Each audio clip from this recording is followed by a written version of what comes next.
On the other news, the poll body's effort to begin ballot printing hit yet another major snag, with the president seeking a rain check on the BARM election slated for May over peace and order reasons. Now the time window to complete ballot printing for the May polls has gotten even smaller for the COMELEC, which finds itself likely to change the list of candidates for the parliamentary polls and seek for added funds, as our Luisa Irispe reports.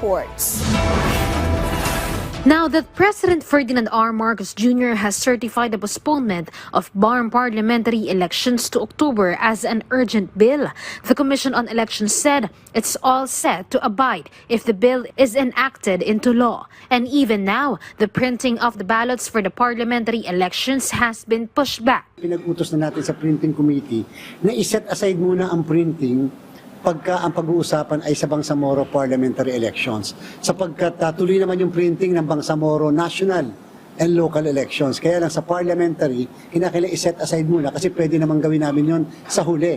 COMELEC also explained that if the postponement proceeds, they might have to change the list of candidates for the parliamentary district representatives because it is possible the 7 districts supposedly allocated for Sulu could be designated or reassigned to other cities in the BARM.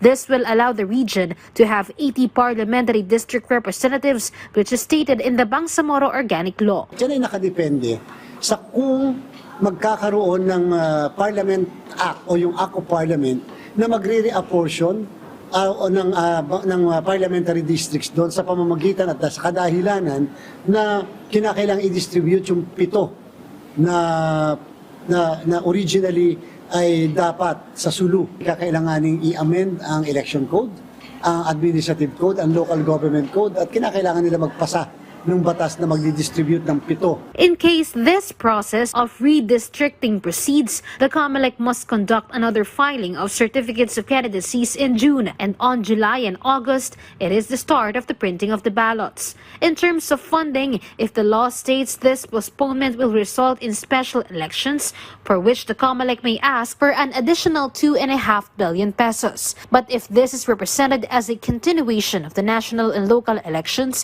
the poll body may only have to fund the printing of the ballots. Kung sakaling magkakaroon ng separate Bangsamoro parliamentary election, we came up only with 2.5 billion pesos na hihingi namin na dagdag na budget kung sakasakali sa ating pong sa ating gobyerno. From People's Television Network, Luisa Irispe for Balitang Pambansa.